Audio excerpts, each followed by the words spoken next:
aqui de torcida mesmo, não passou nenhum torcedor palmeirense, pelo contrário, muita provocação de torcedores corintianos aqui, passando de carro. A gente está numa avenida bem movimentada aqui de São Paulo.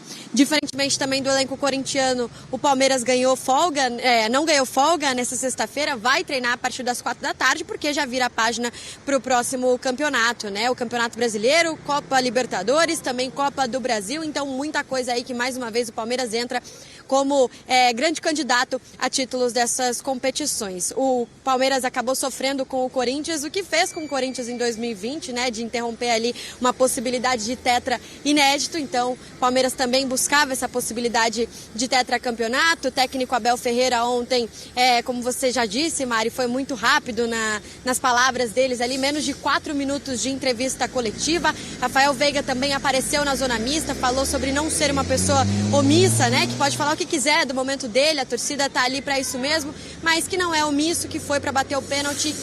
Ele é o batedor de pênalti, e aí para quem é místico dos números, né, o Hugo Souza, que já defendeu 7 pênaltis com a camisa do Corinthians, esse foi o 7º pênalti não convertido da carreira do Rafael Veiga, ele que já bateu 44 pênaltis, então apenas 7, realmente era uma noite iluminada ali para os corintianos, que também fizeram muito bem nesse campeonato paulista.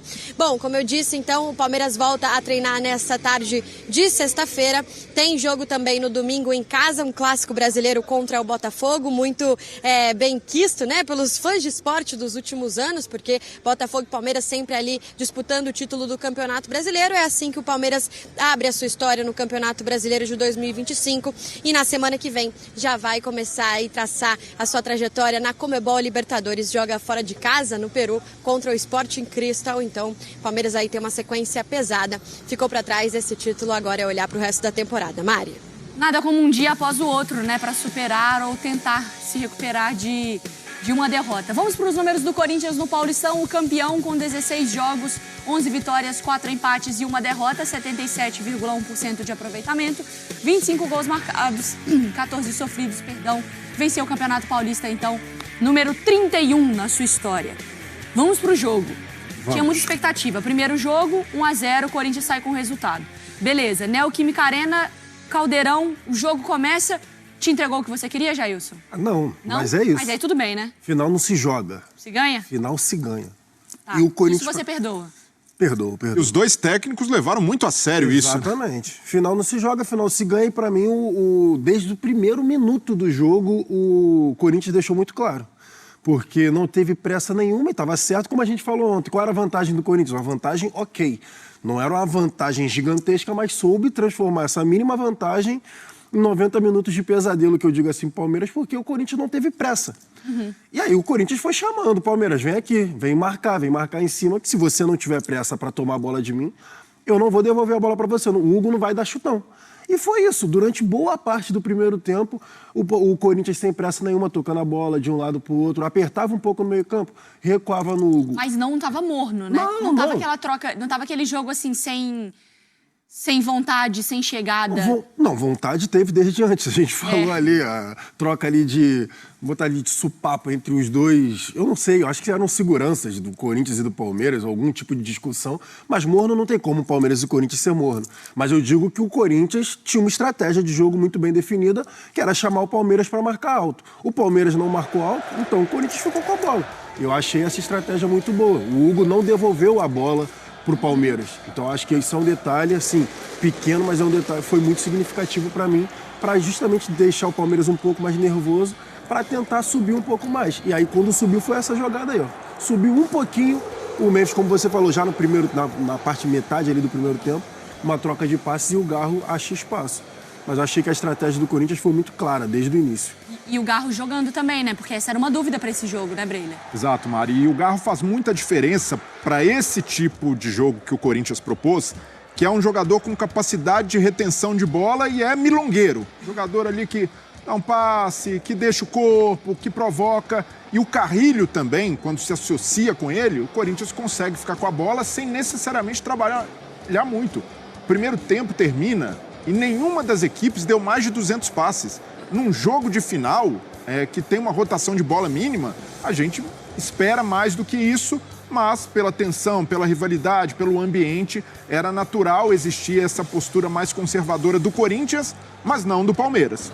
Eu até entendo a opção do Abel de jogar com o Emi Martínez e o Aníbal Moreno, reforçar o meio-campo para dar mais espaço para os jogadores de frente, dar mais liberdade, mas o Palmeiras não se aproveitou dessa liberdade. O primeiro lance do primeiro tempo, né, bem antes do Veiga perder essa penalidade, é o Vitor Roque fazendo um passe direto para o Everton olhando, dando um balão para frente para ninguém. Então o Palmeiras teve pouquíssima inventividade, zero criatividade. O Veiga participou muito pouco do jogo.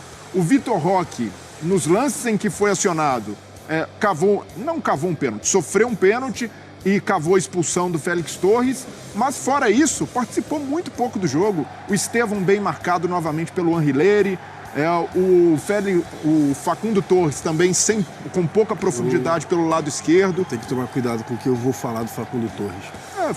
Foi mal, mas a equipe como um todo do Palmeiras não funcionou.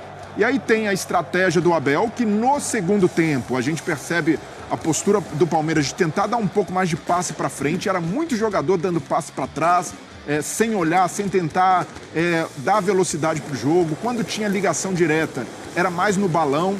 E aí quando você tem um jogador como o Vitor Roque, que é um jogador mais baixo, não é de retenção de bola, não é de jogo aéreo como o Flaco Lopes, a bola longa tem de ser no facão, na velocidade, não para ele disputar pelo alto. E aí foi uma estratégia que não funcionou. A bola aérea do Palmeiras também, mais uma vez, não entrou. Essa bola aérea não tem funcionado do Palmeiras, fez muita falta nos 2 jogos da final. E foi um Palmeiras... O Vitor Roque não vai funcionar. Eu tenho algumas coisas para falar do que você quer... Só falar com a Lili também, porque assim, acho que um ponto importante também dessa conversa é que assim, a gente tinha 2 jogos, né, Lili? Começou o jogo, o Corinthians com a vantagem, mas vai aquele 0-0, brigado, as equipes tentando, marcando, chegando, é isso, não faltou vontade de ninguém. Mas efetivamente, Lili, tava aquele jogo bem estudado de final. Só que, de repente, quando tem um pênalti, eu mandei aqui pro pessoal da nossa equipe, eu mandei, gente, temos um jogo. Porque o Félix Torres, ele conseguiu marcar Foram 3 faltas no Vitor Roque. Gerar um pênalti que o Vitor Roque sofre, que o Veiga bate, mas que transforma o Hugo em herói, que faz o Abel ser expulso, mas que 2 minutos depois o próprio Félix é expulso. Então, a partir do pênalti, vira um segundo jogo na Neoquímica, Lili. Eu falo isso também, concordo com você, que eu conversei com pessoas do clube, o que eles me passaram é que o Corinthians já estava com uma mentalidade muito vencedora, de que eles não poderiam deixar escapar essa chance de título dentro de casa, diante da sua torcida, contra o maior rival. Então eles estavam com a mentalidade preparada justamente para isso. Acontece tudo o que aconteceu com o Félix Torres, o Hugo aparece como vem aparecendo desde que chegou ao Corinthians, né? Só lembrando que desde que ele chegou ao Timão, são 7 pênaltis defendidos, né? Ou seja, ele tem um bom número, ele vem fazendo uma excelente campanha, então é claro que o Corinthians estava muito bem preparado psicologicamente para essa partida. E tem um detalhe que chama a atenção, tá? Joga até aí para vocês do estúdio comentarem também a situação do Garro. Na coletiva pós-título, Emiliano e Ramon falaram sobre o Garro, que realmente na quarta-feira ele sentiu incômodo, ele sentiu a dor no joelho, ele precisou sair do treino e ele era dúvida. Eles sabiam que talvez não pudessem contar com ele nem por 1 minuto em campo. Só que ontem de manhã ele acorda, liga para a comissão técnica e diz: eu vou jogar. Com dor, mas eu vou jogar, mesmo que seja o último jogo da minha carreira. Então aí você consegue entender como é que estava a mentalidade, como o Corinthians estava preparado psicologicamente para entrar em campo e garantir aí o título, Mari. E eu tava pensando nessa toda a situação, né, naqueles 10 minutos que muda todo o panorama do jogo, como o Candansan também reza, porque, assim, o jogo poderia ter virado completamente aqui, Renata Ruel, loucura, porque, olha, para pensar, o Jailson, tem um pênalti. Aí, se o Veiga faz gol, a gente hoje ia estar discutindo se foi pênalti ou se não foi, se foi dentro ou se foi fora da área, certo? Correto. Se foi, se não foi, aí beleza. Só que aí o Veiga foi lá e perdeu. Então, o Corinthians não vai reclamar mais porque deu tudo certo para ele, e o Palmeiras não tem o que reclamar porque ele ganhou o pênalti. E para mim foi pênalti, mas perdeu o pênalti. O Abel Ferreira ia ficar maluco. Por quê? Porque não expulsa o Félix Torres. Sim. E ele é expulso. O que acontece minutos depois? Expulso. Félix, eu já falo Félix expulso. Fez esse favor. O Candanção parece que ele foi assim, meu Deus do céu, eu fiz um negócio aqui, vai desandar. Aí o jogador faz uma besteira, ou o outro salva, e ele consegue salvar a partida, porque poderia ter... Eu acho que ele sentiu a pressão. Sentiu. Ali no final de jogo no final também. do jogo. Imagina se sai um gol, Exatamente, o final do jogo, mas... A gente vai falar, né, de arbitragem, mas falando do jogo, eu queria destacar... Eu já estou falando isso há um tempo, você é prova dos 3 volantes do Corinthians.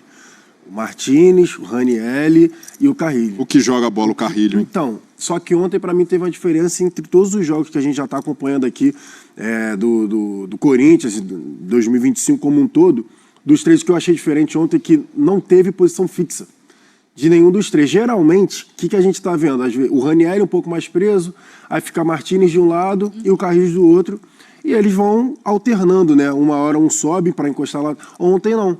Ontem, para mim, né, minha opinião foi que os 3 participaram, tanto subindo quanto descendo, mas não teve posição física fixa.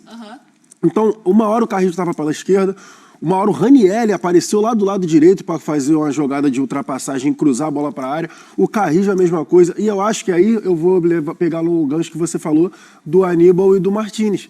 Eram 2 contra 3 nessa situação de marcação. Porque o Veiga não estava baixando tanto para marcar. E aí eles não estavam conseguindo marcar os caras. Eu acho que sim, teve a questão do Corinthians de retardar o jogo, porque já estava com a vantagem conquistada no jogo de ida. Mas para mim também teve essa inteligência da dupla Dias.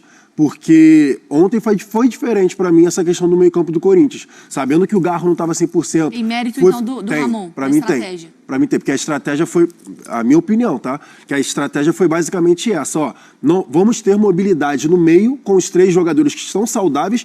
Lembrando que teve problema no voo também, foi o Carrillo que teve problema, não foi? A Lili pode confirmar, foi o Carrillo? Foi o Romero. Não, foi o Romero. Mas o Carrillo jogou o jogo todo. O Carrillo e o Martínez jogaram o jogo todo.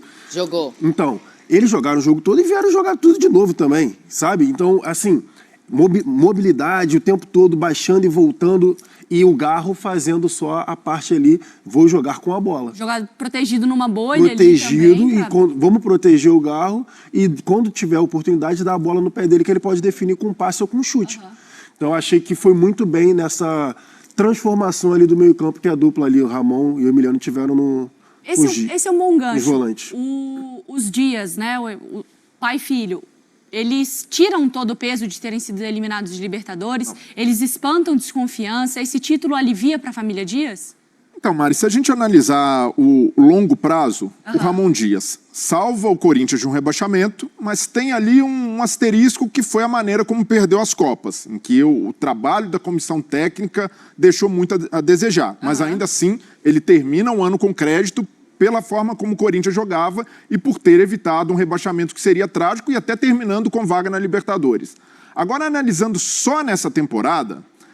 tem a eliminação pesada, pesadíssima na pré-Libertadores. Então, o título paulista tem peso, muito peso, ainda mais por ter sido em cima de um rival. Mas não apaga a eliminação na pré-Libertadores, porque pensando para a temporada, tem um peso até maior. Aí em finança, em projeto esportivo. Mas, ainda assim, eu vejo que, fazendo uma balança, o Ramon Dias conta ali com um título agora para se defender e o fato de ter evitado o rebaixamento no ano passado e até com um bônus de levar o time para a Libertadores. Mas, em termos de jogo, o Corinthians ainda está em débito. O Corinthians pode e precisa jogar mais. O Corinthians ganhou o jogo, ganhou o Campeonato Paulista no... Se o Ramon Dias perde o título, e aí principalmente tomando um baile tático do Abel, a situação dele ficaria muito complicada. Mas o fato de ter ganhado um título, e ressalve-se, um título depois de 6 anos, para um clube como o Corinthians, mesmo sendo o Campeonato Paulista, é algo relevante, é algo que precisa ser valorizado. Então é um respiro, é um fôlego, mas acredito também que o sarrafo sobe daqui para frente. E não dá para ficar apegado só a esse título, porque daqui 2, 3 meses... o nível dos adversários será maior do que o Corinthians enfrentou em boa parte do Campeonato Paulista. É não se iludir, comemorar muito, valorizar muito, dar tranquilidade agora para a comissão, dar um respaldo, mas ainda assim que exista autocrítica para saber que o Corinthians precisa melhorar seu nível e precisa apagar a imagem da pré-Libertadores jogando melhor. E acho que esse é o ponto. O Corinthians precisa elevar o seu nível de jogo e crescer como equipe, como foi no fim do ano passado. Ô Lili, e nisso a gente pode falar, né? Pelo menos nessa coisa do título também de não se agarrar, mas como ele é importante para essa relação de confiança. O tanto que o Augusto confia na família Dias, o Fabinho Soldado e acho que os jogadores também, né? Acho que o título também coloca um pouquinho dessa calma dentro de casa, né? Ah, com certeza. Falando sobre o Augusto Melo, é o título da gestão dele até o momento, né? Então ele joga ainda mais confiança na família Dias e eu concordo muito com o que o Breiler falou, porque assim, o título paulista, é claro, todos vão comemorar depois de 6 anos, né? É algo muito marcante. Os atletas que chegaram agora, a remontada da equipe na janela de transferências do meio do ano passado, a chegada do Angelieri nessa temporada, enfim. Só que a exigência fica maior quando o Corinthians cai precocemente na Libertadores, né? Cai numa pré-Libertadores, vai para a Sul-Americana. Então a família Dias tem conhecimento disso, tá? Que a exigência é maior e que o torcedor vai esperar que o Corinthians vá muito longe na Sul-Americana, que começa a partir de quarta-feira que vem na Neoquímica Arena contra o Huracan. A festa dos jogadores e funcionários do Corinthians pelo título paulista entrou madrugada adentro nesta sexta-feira. A comemoração, que começou no gramado e no vestiário da Neoquímica Arena, seguiu em um grande camarote do estádio. Ainda no campo, os atletas receberam familiares e amigos que se misturaram a fãs e jornalistas. O grupo ficou mais à vontade no vestiário, onde alguns atletas fumaram charutos, casos de André Carrijo, Rodrigo Garro, José Martínez, Alex Santana e Rian. Na sequência, parte dos atletas e demais profissionais do Corinthians seguiram para um dos maiores camarotes da Neoquímica Arena, onde o clube preparou uma festa do título, com comes e bebes e muita música. Alguns jogadores aproveitaram a oportunidade para se aventurar com o microfone nas mãos, numa espécie de karaokê. Carrijo era um dos mais animados e foi até o espaço do DJ para comandar a festa.